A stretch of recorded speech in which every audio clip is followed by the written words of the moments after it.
Hello everyone, download Math Mentor app and watch free video on these exams. Hello everyone. तो चलिए आज का जो लेक्चर है बहुत इंपॉर्टेंट लेक्चर्स है। जो दिल्ली में बम्पर भर्तियां आई हैं हमारी टीजीटी मैथ्स में, उसको तैयारी को कैसे स्टार्ट करना है, कैसे आप एग्जाम क्रैक कर सकते हो, इसके लिए 7 इंपॉर्टेंट टिप्स मैं आपके लिए लेके आई हूँ। तो इन सब टिप्स को 1 बाय 1 समझाया जाएगा। तो लेक्चर को स्टार्टिंग से लेके लास्ट तक जरूर वॉच करना। फर्स्ट टाइम एग्जाम दे रहे हो फिर तो आपके लिए बहुत चीजें यहाँ पे होंगी जो न्यूली होंगी, जिससे आप सीख पाओगे कि कैसे आपने एग्जाम की तैयारी स्टार्ट करनी है। ठीक है, अगर आप पहले पेपर दे चुके हो तो आई नो आप फैमिलियर हो, फिर भी आपके लिए यहाँ पे वीडियो में कुछ चीजें ऐसी होंगी जो आपको काफी हेल्प देंगी भी हाँ आपने तैयारी कैसे स्टार्ट करनी है। ठीक है जी, तो चलिए वीडियो को स्टार्ट करते हैं कि कौन सी 7 टिप्स हैं जिसको हमने दिमाग में रखना। चलिए देखिए, number of posting, exam pattern, syllabus, time plan जो सबसे मेन है, प्लस बुक गाइडेंस, बुक के बारे में बताया जाएगा। वैसे तो मैं आपको जो सिलेबस की वीडियो है प्लस बुक की वीडियोस है, इसकी सेपरेट वीडियो मैं आपको प्रोवाइड करवाऊंगी। वीडियोस कब आएंगी उसके लिए आपको डिस्क्रिप्शन में हमारा टेलीग्राम का लिंक है। उस चैनल को DSSB मैथ्स के नाम पे बनाया है, मैथ मेंटर का, उसको ज्वाइन कर लीजिए। दैट्स वाई जो भी अपडेट रहेगी, जो भी मैं प्रीवियस ईयर पेपर डिस्कस करवाऊंगी, वो सब कुछ वीडियो आपको मिल पाए। ठीक है जी, तो उसको जरूर ज्वाइन कर लेना। नंबर ऑफ पोस्ट वाला पॉइंट मैंने यहाँ पे क्यों लिया है, क्योंकि आपको पता है वो हमें सबसे ज्यादा मोटिवेशन देते हैं, है ना जी। 5 थिंग्स यहाँ पे होगी, 6 थिंग को नोट करेंगे। 6 थिंग में क्या आएगा आपके पास, अगर देखा जाए तो कट ऑफ और फिर प्रीवियस पेपर, ये 7 ऐसी चीजें हैं जिनको आपने माइंड में रखना है। सबसे पहले नंबर ऑफ पोस्टें, आपको पता है कि नंबर ऑफ पोस्टें आपकी मेल और फीमेल, है ना, दोनों कैटेगरी की अलग अलग आई हैं। फीमेल में नंबर ऑफ पोस्टें 1100 स्टार्ट और 988 मेल में आ रखी हैं। टोटल पोस्टें हैं, बाकी कैटेगरी वाइज जैसे डिवाइड की गई हैं वो आप अपनी नोटिफिकेशन में चेक कर सकते हो। ठीक है, नोटिफिकेशन आप सबने देख ली है तो उसको दोबारा एक्सप्लेन करने की जरूरत नहीं है। तो ये जो नंबर ऑफ पोस्टें हैं आपको एक मोटिवेशन देती हैं कि काफी पोस्टें हैं। अगर आप स्मार्ट वे से अच्छे से तैयारी करते हो ना तो आपका एग्जाम में सिलेक्शन डेफिनेट है ही है। भाई टीजीटी का एग्जाम है, अच्छे खासे लेवल के क्वेश्चंस रहते हैं, है ना, तो बहुत सारी चीजें आपने दिमाग में रखनी है। अब सबसे बड़ी बात, एग्जाम पैटर्न। आपको पता है कि आपका जो एग्जाम है वो 2 पार्ट्स में यहाँ पे कंडक्ट किया जाता है, पार्ट ए और पार्ट बी। पार्ट ए क्या होता है, जर्नल पार्ट, जिसमें आगे 5 पार्ट्स आते हैं, 20 क्वेश्चन करके, है ना, ये भी बताऊंगी मैं आपको। टाइम मैनेजमेंट, इसमें मैंने जो नेक्स्ट लिखा हुआ है वो इसी में एक्सप्लेन करूंगी भी कैसे आपने टाइम मैनेजमेंट करना है। तो 100 क्वेश्चन तो टोटल इसके बन जाते हैं, और 100 जो पार्ट बी है वो सब्जेक्ट के रिगार्डिंग। सब्जेक्ट यानी कि अगर हमारा मैथ्स का सब्जेक्ट है तो हमारे मैथ्स में से ही 100 क्वेश्चन आएंगे। ठीक है जी, अब कौन कौन से सब्जेक्ट में से आएंगे, कौन कौन से, यानी कि हम कहें भी 9, 10, +1, +2 कौन सी क्लासेस से स्टार्ट करना है वो बताया जाएगा। पहले पार्ट ए में और पार्ट बी में जो सिलेबस है, एग्जाम पैटर्न तो पता लग गया आपको, ए और बी 2 पार्ट्स में है। अब इसमें ये क्या चीज नोट करनी है, ये सबके लिए इंपॉर्टेंट है। देखो जो पार्ट ए है ना, उसमें आपको पता है कि जीके के 20 क्वेश्चन आ गए, मेंटल एबिलिटी के 20 क्वेश्चन आ गए, रीजनिंग के 20 क्वेश्चन आ गए, हिंदी और इंग्लिश, ये 5 सब्जेक्ट है, टोटल मिला के 100 क्वेश्चन बन जाएंगे। ठीक है ना, आप अपने प्रीवियस ईयर के पेपर्स में देखो भी कैसे लेवल के आए हुए हैं, या फिर एसएससी सीजीएल के जो ये मेंटल एबिलिटी रीजनिंग वहां पे भी आती है, उन वाले क्वेश्चंस को उठाओ। मेंटल एबिलिटी के 20 क्वेश्चन, क्योंकि हम मैथ्स के स्टूडेंट हैं, जब हम अपना मैथ्स पढ़ते हैं तो मेंटल एबिलिटी वहां पे भी कवर हो जाती है। नोट करने वाली बात यहाँ पे क्या है कि जब आप एग्जाम में, आपका जो पेपर है ना वो ऑनलाइन मोड होता है, ये चीज नोट कीजिए। प्लस अगर आपको जो भी पार्ट वो स्क्रीन पे शो कर रहा है, मान लो उसने आपको पहले मेंटल एबिलिटी शो की, तो मेंटल एबिलिटी में से आपने मान लो 10 क्वेश्चन कर लिए, आपने सोचा कि पहले मैं आगे वाला पार्ट कर लेता हूं, फिर मैं पीछे वाले पार्ट में जाऊंगा, है ना, फिर मैं मेंटल एबिलिटी के चलो बाकी क्वेश्चन बाद में कर लूंगा। ये गलती हो जाती है जो फर्स्ट टाइम पेपर देने जाते हैं। अगर आप मेंटल एबिलिटी का पार्ट चाहे 10 क्वेश्चन ही अटेम्प्ट करके बंद करके नेक्स्ट पे पहुंच गए तो आप दोबारा मेंटल एबिलिटी के पार्ट पे नहीं जा सकते, दोबारा नहीं जा सकते। तो आप थर्ड पार्ट पे आए, थर्ड पार्ट को जितना आपने करना है, 10 क्वेश्चन करने हैं, 12 क्वेश्चन करने हैं, उतने करो, फिर आप नेक्स्ट पार्ट पे बढ़ोगे। तो इसीलिए कह रही हूं कि आपने जब तैयारी भी कर रहे हो, तैयारी तो हमने फुल करनी है, एक टारगेट भी लेके चलना है कि किस पार्ट में से मैंने कितने क्वेश्चन करने हैं जिससे मेरी टाइम मैनेजमेंट अच्छे से रहे। क्यों टाइम मैनेजमेंट की बात कर रही हूँ? क्योंकि नंबर ऑफ क्वेश्चन तो 200 आते हैं आपको, है ना, नंबर ऑफ क्वेश्चंस की बात की जाए, और टाइम कितना मिलता है आपको? 2 घंटे 120 मिनट। तो एक क्वेश्चन के लिए 1 मिनट भी नहीं आया भाई। अब मैथ्स में थोड़ा सॉल्व के लिए टाइम तो चाहिए ही चाहिए, कुछ ना कुछ क्वेश्चंस के लिए। तो टाइम मैनेजमेंट बहुत जरूरी है। क्या करेंगे हम पार्ट ए, देखो ये भी जरूरी है यहाँ पे कि जो जनरल कैटेगरी है उसमें 40%, दोनों पार्ट में 40-40% होना चाहिए। अगर 100 का 40% निकालो तो 40 क्वेश्चन आ गए ना। यानी कि पार्ट ए में अगर आपके 40 क्वेश्चन बिल्कुल ठीक जाते हैं, है ना, सिमिलरली पार्ट बी में भी 40 क्वेश्चन बिल्कुल ठीक जाते हैं, तो आप क्वालिफाइड माने जाओगे। उसके बाद आपका नाम उसमें लिस्ट में, मेरिट लिस्ट में जाएगा। वो तो मेरिट लिस्ट जैसे जाएगी, कट ऑफ जितनी है, अगर आपके नंबर हायर हैं, अच्छी है, तो ऑब्वियस आपकी सिलेक्शन पक्की है।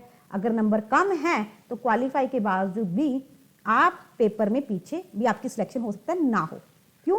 अगर आपने 40-40 भी क्लियर करने के बावजूद नंबर बहुत कम है, मान लो आपने सिर्फ 40-40 ही लिए, अगर आपका क्या हो गया, मान लो पार्ट ए में आपने 38 क्वेश्चन सही हो गए, कुछ नेगेटिव मार्किंग में निकल गए, और पार्ट बी में आपने 60 क्वेश्चन सही हो गए, तो भी आप क्या माने जाओगे? नॉट क्वालिफाई ही माने जाओगे, क्योंकि 40% जनरल के लिए जरूरी है।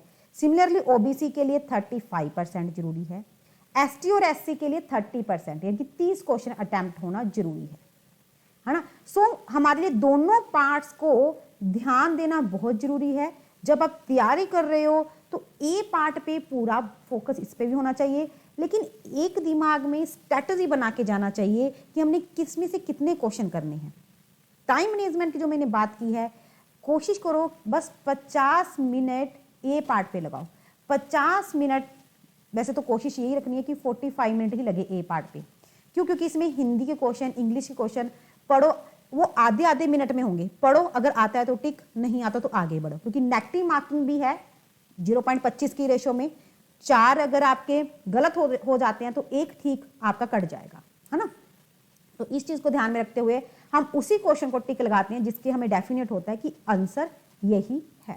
ओके, तो तकरीबन मेरी कोशिश ये रहती है कि आप 45, फिर भी मैं 50 मैक्सिमम लेके चली हूँ, कोशिश हमारी ये है कि 45 मिनट लगाएं। अब आप करो क्या, जीके अगर आपको अच्छी आती है तो अलग बात है, अगर बहुत कम आती है तो जीके में ना आप टारगेट रखो कि मैंने थोड़ी थोड़ी नॉर्मल पढ़नी है, सिर्फ 5 से 6 क्वेश्चन ही कवर करने हैं, क्योंकि मैथ्स के स्टूडेंट हैं तो मेंटल एबिलिटी में क्वेश्चन खींच सकते हैं, है ना। तो आप देखो, अगर मेंटल एबिलिटी में अगर आप 15 क्वेश्चन कर लेते हो, 15 क्वेश्चन मेंटल एबिलिटी में, रीजनिंग में 10 से 12 क्वेश्चन रीजनिंग में कर लेते हो, हिंदी में 10 क्वेश्चन कर लो, इंग्लिश में 10 क्वेश्चन कर लो। अगर आपको पता नहीं कि मैंने हिंदी में जो 10 क्वेश्चन किए हैं, आपने 10 एग्जैक्ट ना करके, अगर आपको पता है कि मेरे बिल्कुल ठीक है, फिर तो ना आगे पढ़ने की जरूरत ही नहीं है, सिंपल नेक्स्ट पार्ट पे मूव हो जाओ, टाइम बचाओ अपना, वो बी पार्ट में काम आएगा, ठीक है ना। लेकिन अगर आपको लगता है कि नहीं 1-2 क्वेश्चन गलत हो सकता है थोड़ा बहुत, फिर वही बात है 1-2 नंबर बढ़ा लो, 12-13 क्वेश्चन कर दो, ठीक है, क्योंकि अगर 4 के पीछे 1 जाएगा तो वो कवर हो जाए। क्योंकि टोटल 15 मिनट मैंने लिए हैं ना, इसमें 50 मिनट अगर लिए हैं, 40% की अगर हमने रेशो लेनी है, तो आप आराम से ए पार्ट में पढ़ के 52 से 53 क्वेश्चन या 55 क्वेश्चन आप ए पार्ट से कर दो, क्योंकि कुछ गलतियां भी कभी कभी हो जाती हैं। तो 55 क्वेश्चन 50 मिनट में या 45 मिनट में आप लोग कर डालो, ठीक है जी। ये जब आप पढ़ते हो उस टाइम ध्यान रखो कि आपको हिंदी अच्छे से आती है तो इसमें 12, इस हिंदी से 15 क्वेश्चन कर लो, इंग्लिश में से 5-7 क्वेश्चन कर दो, जीके में से 5-7 कर लो, तो टोटल करके आप 55 का टारगेट रखो, 50 से 55, ठीक है। ये क्वेश्चन मैंने पार्ट ए से कवर करनी है। अब आपके पास अगर आपने 50 मिनट यहाँ पे लगाए पार्ट ए में, तो आपके पास 80 मिनट बच गए पार्ट बी के लिए। 80 मिनट बच गए पार्ट बी के लिए। तो अब पार्ट बी के लिए जब आपके पास 80 मिनट बच गए तो आप आराम से 60-70, क्योंकि लेवल अच्छा आता है, प्रीवियस ईयर पेपर को देखिए तो 60 से 70 क्वेश्चन आप आराम से कवर कर सकते हो। तो सिलेक्शन पक्की है, हायर मार्क्स आएंगे, क्योंकि अगर आप हायर मार्क्स लेते हो ना तो आपको जो जॉब मिलती है तो उस टाइम आप अपनी पसंद का स्टेशन ले सकते हो, अदरवाइज नंबर कम होते हैं तो वो स्टेशन अपनी मर्जी से देते हैं। तो ये थोड़ा सा बेनिफिट होता है कि हायर मार्क्स लेके जाना है। ठीक है जी, समझ में आया पार्ट ए और पार्ट बी के बारे में भी कैसे करना है। और ये चीज नोट डाउन करनी है कि अगर आपने एक पार्ट कर लिया है, सेकंड पार्ट पे तभी मूव करो जब आपको लगे कि ए पार्ट में मुझे आता था, मैंने उतना कर लिया, क्योंकि दोबारा आप उस पार्ट पे नहीं जा सकते, दोबारा आप उस पार्ट पे नहीं जा सकते। ठीक है ना। सिलेबस, और रही बात सिलेबस की, सिलेबस तो आपके यहाँ पे कोई मेंशन ही नहीं होता, सरकार की तरफ से कोई सिलेबस मेंशन हो तो सिलेबस कहाँ से लें। तो सिलेबस हमके लिए हेल्प करेगा, हमें क्या हेल्प करेगा, प्रीवियस ईयर। प्रीवियस ईयर में जितना हमने भी एनालिसिस किया है, 8th क्लास से स्टैंडर्ड स्टार्ट कर लो, 8th, क्योंकि मेंटल एबिलिटी भी आती है, सिंपल इंटरेस्ट के क्वेश्चन हो गए, टाइम एंड वर्क के क्वेश्चन हो गए, फिर 9th 10th की ज्योमेट्री, स्फीयर, कौन सिलेंडर, बहुत क्वेश्चन आते हैं इसमें भी, +1 और +2। ठीक है, उसके बाद बीए के भी ना 2-3 टॉपिक्स आते हैं, लीनियर अलजेब्रा हो गया जैसे, है ना, एक एब्स्ट्रैक्ट अलजेब्रा हम बोल सकते हैं, या फिर नंबर थ्योरी। अगर आप यहां तक के पार्ट भी बहुत अच्छे से कर लेते हो, प्लस यहाँ नंबर थ्योरी बहुत इजी है, number theory, just a minute भाई, है ना, या फिर आप यहाँ पे नंबर थ्योरी या फिर नंबर थ्योरी या लीनियर अलजेब्रा, ये थोड़ा बहुत भी पढ़ लेते हो तो भी आपका एग्जाम में बहुत अच्छा काम हो जाता है। ठीक है जी। तो सिलेबस क्या है, इसकी वैसे प्रॉपर डिटेल भी +1 +2 में कौन से चैप्टर में कितने का आता है, 9th 10th में क्या आता है, ये प्रॉपर एनालिसिस मैं नेक्स्ट वीडियो में लेके आऊंगी, वो वीडियो आपको मिल जाएगी।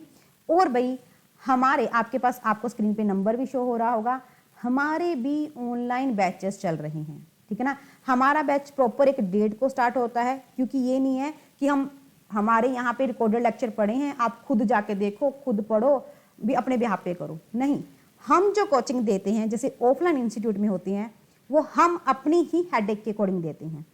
हमारा एक प्रॉपर डेट को बैच स्टार्ट होता है, जब आप उसके ज्वाइनिंग करते हो तो हम एक एक चैप्टर की रिकॉर्डेड लेक्चर्स भी देते हैं। ठीक है, जो कंसेप्ट होता है वो रिकॉर्डेड के थ्रू क्लियर करवाते हैं। लेकिन जब हम असाइनमेंट देते हैं, असाइनमेंट को जब आप सॉल्व करते हो, 100 क्वेश्चन है उसमें, आपको डाउट्स तो आएंगे, मैथ का क्वेश्चन है, तो नेक्स्ट डे लाइव क्लासेस भी होती हैं जो डाउट्स पे बेस्ड होती हैं। आपके जितने भी डाउट्स हैं वो क्लियर किए जाते हैं डाउट क्लासेस के थ्रू। तो हम उसके बाद में टेस्ट चलते हैं। तो हम जो कोचिंग यहाँ पे देते हैं उसमें प्रॉपर एक एक चैप्टर अच्छे से क्लियर करके, ठीक है, डाउट सेशन में लेते हैं, फिर आपको आगे नेक्स्ट चैप्टर से बढ़ाया जाता है जब आपका एक चैप्टर अच्छे से क्लियर हो जाता है। ठीक है जी। तो बाकी आपके पास टाइम है अभी, क्योंकि 5 महीने या 6 महीने से पहले आपका पेपर नहीं होने वाला, बहुत अच्छा टाइम है। यहाँ पे बहुत कुछ है यूट्यूब पे, ऑब्जर्व कीजिए, क्योंकि आजकल टाइम ऑनलाइन कोचिंग का है, आपकी मनी है, कहाँ इन्वेस्ट करनी है, सोच के इन्वेस्ट करना भी, हाँ जहाँ पे आपको लगे भी यहाँ मेरी तैयारी अच्छी हो सकती है। ठीक है ना, एग्जैक्ट आपको जो चीज़ लगे वहाँ पे। अब देखिए कट ऑफ के बारे में समझेंगे। सिलेबस के लिए सबसे मेन जरूरी भाई एक चीज़ और, प्रीवियस ईयर पेपर। क्या चीज़ सबसे जरूरी भाई, प्रीवियस ईयर पेपर। क्यों, क्योंकि प्रीवियस ईयर पेपर ही है जो हमारा एकमात्र, हम कह सकते हैं कि सहारा है, जो हमें बताएंगे कि हमने लेवल क्वेश्चंस का क्या रखना है। जब आप 9th 10th +1 +2 पढ़ रहे हो तो लेवल वो चीज़ प्रीवियस ईयर पेपर बताएगा। ठीक है ना, जो चीज़ें मैं बता रही हूँ ना उनको ध्यान से सुन लो, बहुत काम की हैं। प्रीवियस ईयर से पहले, सबसे पहले प्रीवियस ईयर का पेपर उठाओ जितने आपको मिलते हैं, उसमें से ये देखो कि लेवल क्या आया हुआ है क्वेश्चंस का। फिर उसके रिगार्डिंग अगर आप सेल्फ स्टडी करते हो तो 9th 10th को शुरू करके एनसीईआरटी से शुरू करके आप शुरू करना स्टार्ट करो। एक बार कंसेप्ट बनाओ, बेस बनाओ, उसके बाद हायर बुक्स को पढ़ो। अगर आप खुद कर सकते हो तो वेल एंड गुड है, नहीं कर सकते तो ऑनलाइन कोचिंग में आइए। ठीक है जी। उसके बाद कट ऑफ पे चलेंगे। कट ऑफ बहुत मेन है ना, क्योंकि इससे आपको आइडिया हो जाता है। अब देखा जाए कट ऑफ के बारे में, ठीक है, कट ऑफ आपको जो जनरल कैटेगरी यानी कि जो अनरिजर्व्ड कैटेगरी है उसकी जो कट ऑफ है 82.05 पे रुकी थी। कट ऑफ का मतलब क्या होता है भी, इतने मार्क्स वाले बच्चों को जॉब मिल गई थी। है ना। यानी कि अगर उसने 41 मान लो एक सेक्शन से लिए हों, पार्ट ए से 41 पॉइंट समथिंग उसने बी से ले लिए हों, बिल्कुल लास्ट पॉइंट पे आके भी उसको मिल गई थी, लेकिन मैं तो आपको काफ़ी स्कोर लेके चल रही हूँ। मैंने क्या बोला कि पार्ट बी में से आप 60 क्वेश्चन आराम से करो, 50 क्वेश्चन यहाँ पे नेगेटिव मार्किंग पर ध्यान में रखनी है, आपकी सिलेक्शन पक्की है। इससे ज़्यादा भी कर सकते हो। मेन आपकी स्पीड जज की जाती है वहाँ पे, है ना। ओबीसी वालों की 81 पॉइंट पे रुक गई थी, ओबीसी वालों की, क्योंकि इनका तो 35% है ना। एसटी और एसटी वालों की इनकी 73 और 60 पॉइंट पे रुक गई थी, क्योंकि इनका जो परसेंटेज है वो 30% है पेपर को अटेम्प्ट करना, क्वालिफाई करने का। ठीक है जी। कट ऑफ आपने नोट कर ली होगी। बुक्स के बारे में देखा जाए, वैसे तो बुक्स के रिगार्डिंग सारी प्रॉपर एक वीडियो आपको बाद में मिलेगी कि बुक्स आपने कैसी भी, कौन सी बुक्स हैं, है ना, कैसे आपने इसको चलाना है। तो बट एक बार स्टार्ट करने के लिए, क्योंकि उस लेक्चर में मैं बताऊंगी, यहाँ पे हल्का सा बता देती हूँ। एक बार जब आप स्टार्ट करना चाहते हो तो स्टार्ट करने के लिए मैंने अभी बोला आपको, अगर आप पढ़ा रहे हो फिर तो आपको 9th-10th का बेस आता होगा, फिर तो आप +1 +2 से भी करो। बट पढ़ाना और खुद के लिए पढ़ने में डिफरेंस होता है, क्योंकि जब हम खुद पढ़ रहे हैं हमने बिल्कुल बेसिक से, यानी कि थ्योरम के रिजल्ट तक के पढ़ने हैं, थ्योरम के रिजल्ट तक पढ़ने हैं 9th-10th में जब हम जाएंगे, ठीक है ना। तो अच्छे से इन चीज़ों को पढ़ना है हमने। एनसीईआरटी से एक बार स्टार्ट कीजिए, बाकी अदर बुक्स जो रहेंगी वो मैं नेक्स्ट लेक्चर में आपको जरूर बताऊंगी, ठीक है जी। और प्लस स्टार्टिंग करने से पहले आप प्रीवियस ईयर पेपर जरूर देखें, प्रीवियस ईयर पेपर, ठीक है ना। पहले एक बार आप अपना कंसेप्ट बनाइए, जैसे ही आपका कंसेप्ट बनता है स्पीड पे ध्यान उसके बाद दीजिए। स्टार्टिंग से स्पीड देनी शुरू कर देंगे तो हमें नहीं हो पाएगा। पहले अपना बेस बनाइए, बेस बन गया, कंसेप्ट हो गए, है ना, फिर आपका स्पीड पे ध्यान रहेगा तो आप जल्दी से काम कवर कर पाओगे, है ना। आई होप आपको काफ़ी कुछ यहाँ पे समझ में आया होगा। और आपको एक चीज़ और बताएंगे, नंबर आपको स्क्रीन पे शो हो रहे हैं, कब हमारा बैच स्टार्ट हो रहा है ना, कितनी तारीख से स्टार्ट कर रहे हैं, क्या फीस स्ट्रक्चर है इसकी, ये सब कुछ आप इस नंबर पे व्हाट्सअप भी कर सकते हो, DTPSSB TGT मैथ्स लिख के, या फिर कॉल करके पूछ सकते हो। और डिस्क्रिप्शन में टेलीग्राम का लिंक है, उसको जरूर ज्वाइन कर लो, क्योंकि आने वाले टाइम पे देखो, पहले भी मैंने यहाँ पे यूपी TGT PGT की बहुत सारी वीडियोस प्रोवाइड करवाई हैं, बहुत कुछ तैयारी करवाया है। इन द सेम वे इस चैनल पे मैं TGT का आगे भी तैयारी करवाऊंगी, तो उसकी भी सारी इंफॉर्मेशन आपको मिलती रहेगी, ठीक है जी। तो टेलीग्राम चैनल को भी जरूर ज्वाइन कीजिए। Thank you for watching this. और कोई भी आपकी क्वेश्चन हो, क्या रही हो, कमेंट सेक्शन में पूछ सकते हो, या फिर उसमें, ठीक है, व्हाट्सएप पे मैसेज करके पूछ सकते हो। ओके जी, bye bye all of you.